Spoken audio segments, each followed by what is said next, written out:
All right, it's the final in Phoenix. Your Sacramento Kings falling 120-116 to the Phoenix Suns. That's your final score. You're watching Toyota Kings Postgame Live. Kyle Draper, Ragan, Deuce Mason here with you. We'll hear from the coaches and players coming up in just a little bit. A tale of two halves, though, right, guys? First half, Kings rocking and rolling, 71-54. Second half, pretty much all Phoenix Suns. Morgan, your thoughts on this one? Hey, that's why you enjoy good basketball when it's in front of you. And I'm kind of joking, but at the same time, I mean, you said it at the half, you're like, man, if we could just put this in a capsule and repeat it once again. Yes, because it wasn't that in the second half. And there's so many different things we'll obviously break down, which led to it going in that direction. But at the same time, we got one good half of basketball that gives you that hope of, can they do this for a whole game? They didn't do it tonight. Sum up your thoughts on this one, Deuce. You know, the size is going to be an issue. And we knew this even with Sabonis and Keegan, but when you're down Sabonis, Isaac Jones, and Keegan Murray, rebounding was going to be a huge factor in this game, and the Kings were annihilated in that second half on the glass. The second chance points, they were brutal. And when you're not getting stops and you're not getting rebounds, it's hard to get your offense going. Yeah, they gave up 18 offensive rebounds, 28 points off those rebounds. And, you know, Dylan Cardwell is our guy, but he's a two-way player. Katie mentioned he was in crunch time. He got some valuable experience, but, man, without Domas, without Keegan, Isaac Jones, this team was thin out there. Let's show you where this game really changed at. Oh, do we have to? Yeah, we got to, man. We got to, because it was 71-54 at the half.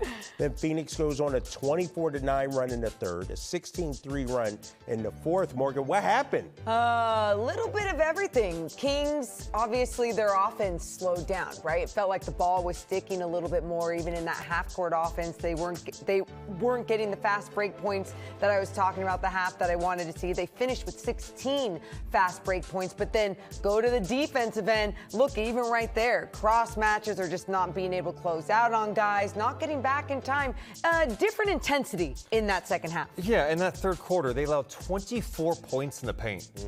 In the third. Yeah. Phoenix was 12 of 13 in the paint, and so the defense wasn't there. And then offensively, to your point, it did get stagnant. One of the things we talked about at halftime was, hey, they're moving the ball. They're getting up and down the floor. That wasn't the case at all in the second half. The Suns, of course, picked up the defensive intensity, but I didn't love some of the shot selection down the stretch from Sacramento. Got stagnant. When they started to make some noise a little bit in the fourth quarter where it looked like, okay, maybe they can steal this game, what were they doing? They're getting in the paint. They were moving the ball. Yeah. I mean, here's the thing. These guys are pros, but they're humans also. And what I saw out there, guys, was when Phoenix turned up the pressure, went on their run, I felt like guys said, all right, I got to do more. I got to, instead of sticking with the system, trusting teammates, moving the ball, it seemed like, you know, whether it's Malik, DeMar, whoever it was out there, it was like, the way to help my team is to get a bucket out there. And the shots didn't fall as much. One of the first things that we saw in the beginning of this game was a backdoor by Zach LaVine. I believe it was DeMar that ended up getting it to him. And so you see just simple actions happening in that first half. And you're right. You didn't see that happen. You didn't see that movement. You would see the strong side and then the weak side, no one moving. And a little bit too much of that. I never questioned their effort or anything tonight, which, you know, they were still sacrificing their body, taking charges on the defensive end. But it's like they had to rely on those things because they weren't doing everything else right. The other problem to me is the three-point shooting. And you go 7 of 13 in the first half, 2 of 11 in the second half. And look, in this league, you got to be able to knock down threes, but you got to be able to attempt threes. That's a low number, just 24 three-point attempts. And what is that? That's getting stagnant. That's not getting in the paint, getting those the ball moving around, getting ball reversals. They just didn't get quality stuff at all. Who would you, I'm just, throwing this out there. When you look at the team and who is available tonight, who are we looking for to get up more three-point attempts? Zach got 10, DeMar only 2, Neek didn't shoot a 3. I'd like to see Neek get a couple up, no doubt about it, right? And I felt like Neek was definitely looking to get others involved. He wasn't looking for his at all. And Eubanks is not really going to shoot threes. The guy you expect to knock down threes is Keon Ellis. Well, he only played 13 minutes in this game, and that's going to be the challenge for Doug Christie. Is you have so many guards on this team, is trying to mix and match who you need out there. And Keon has been an important player for this team in the past. It's tough to see him only play 13 minutes. Yeah, hopefully we'll hear from Doug coming up in just a minute. Let's get to the crunch time tape. Show you exactly what happened late in this fourth quarter, because the Kings got down in the fourth, but they did battle back. Things got a little chippy here, Morgan. How about this?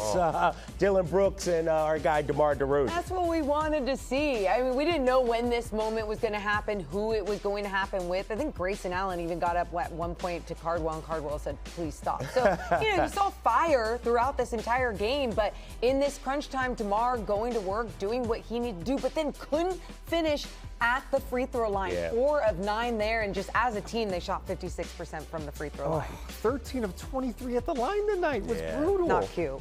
My guy Dennis Schroeder, tough midi right there, made it 108-106 at this point. But then Dylan Brooks, this time on DeMar, knocks down the 17-footer. That made it 110-106. I thought this was a solid play, as you see him chirp right here. Dennis Schroeder playing defense here on Booker, takes the charge. Ooh. And I'm like, all right, we're in business right here, guys. Yeah, when you see those moments happen, especially in crunch time, and it's a 2-point game, you're feeling good. But it's like the movement you were talking about, Kyle, on the offense. It's where's everyone moving right here? That's when the ball started moving faster, and it wasn't sticking. Get in the paint, good things happen. They did not do that enough in this game. And then Devin Booker, I mean, what can you say? He gets to a spot. One of the best scorers in the league. 31 for Devin Booker. Knocked that one down. And then Zach LaVine. That's a 3-ball, right? That's a 3-ball. Yeah. It's a 3. And I mean, obviously, we were all joking at the end, being like, all right, let's see what the final score is, and we'll see if it needs. But it does give you a different type of energy and mentality, knowing that it's 1 point more away. Right, so right. It was frustrating that they didn't go back and look at that, too. Let me ask you guys this, because it's only game 1. We got 81 more of these things to go.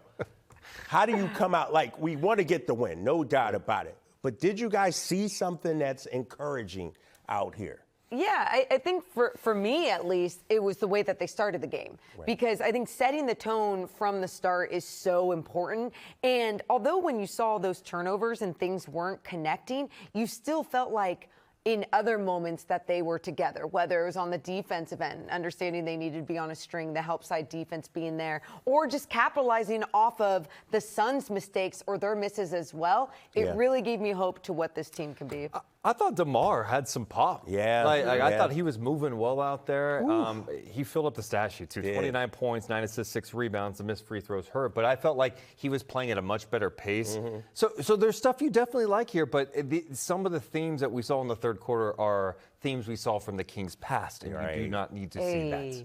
Yeah, Zach LaVine led the way. He had 30 points. Let's get reaction right now. Here's Zach down there in Phoenix.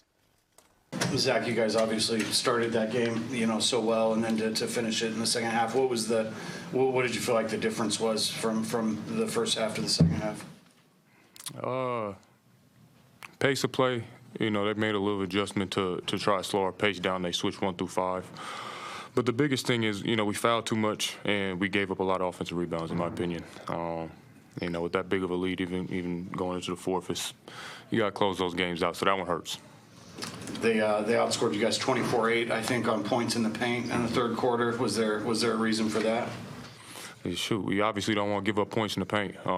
They came out strong in the third quarter, and I think that was our point of emphasis, and we just didn't even respond to it. So we got to be able to do a better job with that, especially when you have a team down by that much at halftime. Those first 5 minutes are crucial, and that's where you can either let them back in the game or put it away, and obviously we gifted them that. The ball's kind of jumping around, it felt like, in the first half. Good movement, good flow.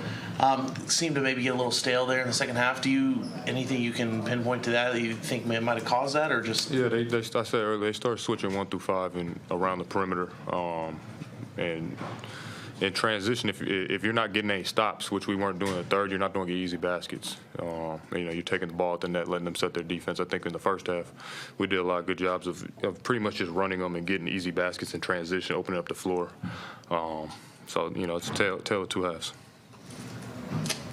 How much does it sting to, you guys are trying to overcome the absence of a couple of guys and again to play so well early and kind of let it slip later on? Is it kind of sting a little bit more in that regard? Yeah, especially with the way we came out. Obviously, you got to play the games. People are going to get hurt, and no one wants to miss, games. Especially, I know how bad Domas and Keegan want to play, but it just, it shows that how you got to be able to adjust to different things. Hopefully those guys will be back, soon, at least Domas, and then, start going from there. But, reevaluate. Neek, get. All right, you heard Zach talk about a tale of two halves. First half, things were flowing, shot better than 64%, knocked down their three-pointers, scored 71 points. But the second half, 18% from three-point range, 36.7% from field overall, only 45 points. Morgan, Zach says they're switching 1 through 5. How much do you think that mucked it up for the Kings?